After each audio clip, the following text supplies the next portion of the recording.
Mga kababayan, kumusta po kayong lahat sa mansulok ng mundo? Magandang araw po sa inyong lahat. Umpisahan na po natin itong mga balitang nangyayari sa ating bansa. Ito nga po mga kababayan, personal na dumalaw si Vice President Sara Duterte sa burol ni Corporal Rovic June Baluran, Buniaw sa Misamis Occidental. Pumanaw po ito si Buniaw sa isang engkwentro po sa pagitan ng mga sundalo at NPA. Yan po mga kababayan.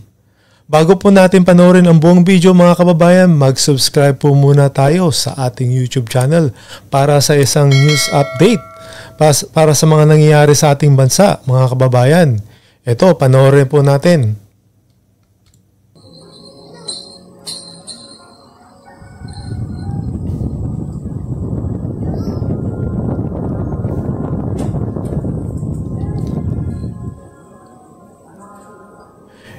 Ito po yung hindi makikita sa mainstream media mga kababayan. Siyempre, itong si Bangag, hindi ho ginagawa ito ni Bangag, di ba ho? Ito yung pong patunay na may malasakit sa ating mamamayan. Yan, kagaya ho din ho ng kanyang tatay at ginagawa ho rin ng kanyang anak. Yan po mga kababayan, no? Nandiyan po si VP Sara Duterte sa burol ng nasawing militar, sundalo natin. So, si Bangag po, nasan po kaya? At nandun pa rin sa lungga niya. Hindi niya ba ho alam to, mga nangyayari dito na sa mga sundalo natin? At isa pa ho yung isang leader po ng chief of staff po natin, leader ng sundalo, AFP. Nasan ho? Alam ba ho niya ito?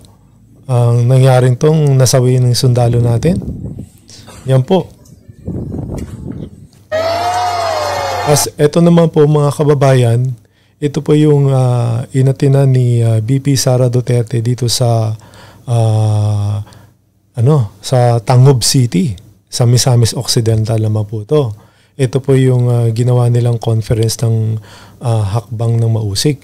Makikita niyo po dito si VP Sara na ito po, tumungtong po sa silya. Makikita niyo po siya dyan, no?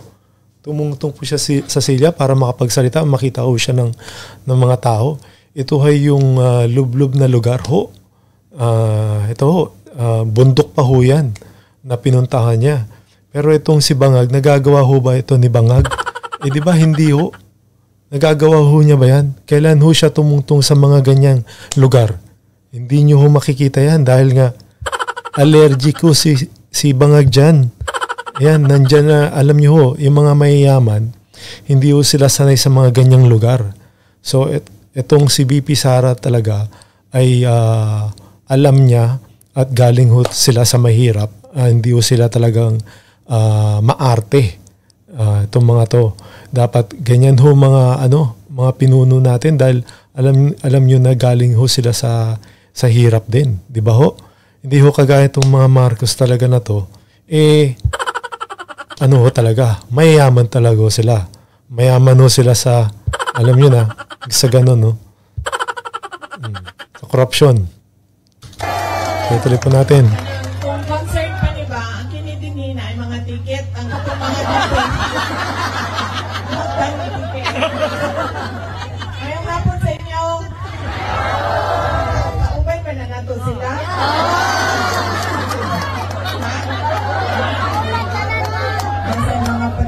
BBM.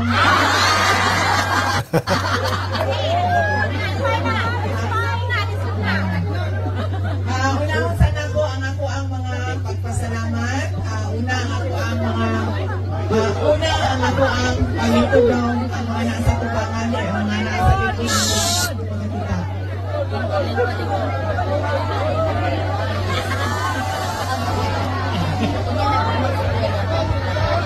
Po, kumuha na po siya ng makikita niyo po ng silya para makita po siya ng mga tao.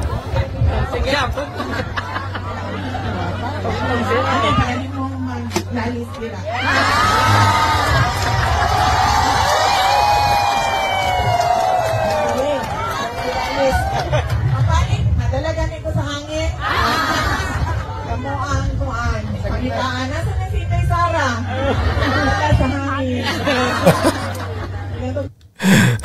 Yan po patama. Hindi kagaya ho nung isa dyan, si Bangag. Nagkakaway ho doon sa hangin. Mga patama ni BP Sara Duterte. Mauli. Unahon na nako ang mga pagpasalamat. Salamat sa ako ang mga kaigsuunan dinhi sa Misamis Occidental kaninyong tanan. Salamat sa inyong oras sa karong adlaw. Daghan sa inyo ang nagkambyo sa ilahang mga schedule no kay kadto raman ming Domingo nagsulti na muanhi dinhi mo bisita sa inyo sa Misamis Occidental. So daghan sa inyo nagkambyo og schedule para lang nga uban ka dinhi karon sa ato ang tapok pulong-pulong para pagpasalamat sa inyo dinhi sa probinsya sa Misamis Occidental. Ikaduha, ang mga pagpasalamat sa mga lain-lain ng grupo, Hakbang ng Maisog, daghang salamat sa inyo. Ang Kingdom of Jesus Christ, daghang salamat sa inyo. Ang PDP, PDP party, daghang salamat sa inyo. PDDS, I understand, na akod. O ang grupo sa ato ang former Governor Philip Tan. Yes! Daghang salamat sa inyo ha. Wala pa ba ko'y nalimtan? Jiguti. Nga grupo na naadin ni karon. MRRD, daghang salamat sa inyo Jiguti Group. oras karong adlaw. Unahon po na ko ang mga personal na pagpasalamat sukad atong 2022 hangtod karon ginausab-usab na ko ang pasalamat. Unang-una personal nga pagpasalamat kaninyong tanan sa ako ang mga kauban dinhi sa Mindanao, mga kaigsuonan nako sa Mindanao sa inyong tabang, sa inyong suporta, sa inyong boto, sa inyong kampanya para kanako tung tuig 2022 pagka Vice Presidente. Daghang salamat.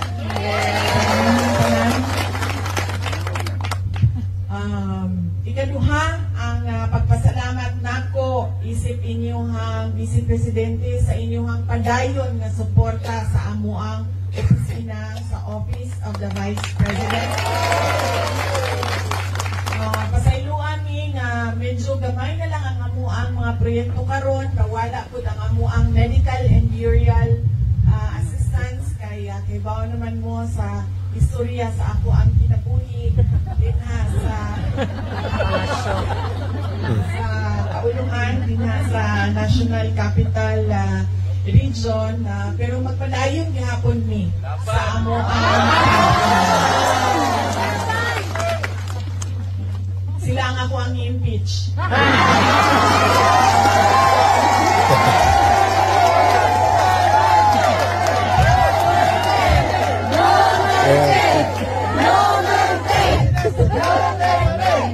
You are hereby impeached by Inday Sara Duterte.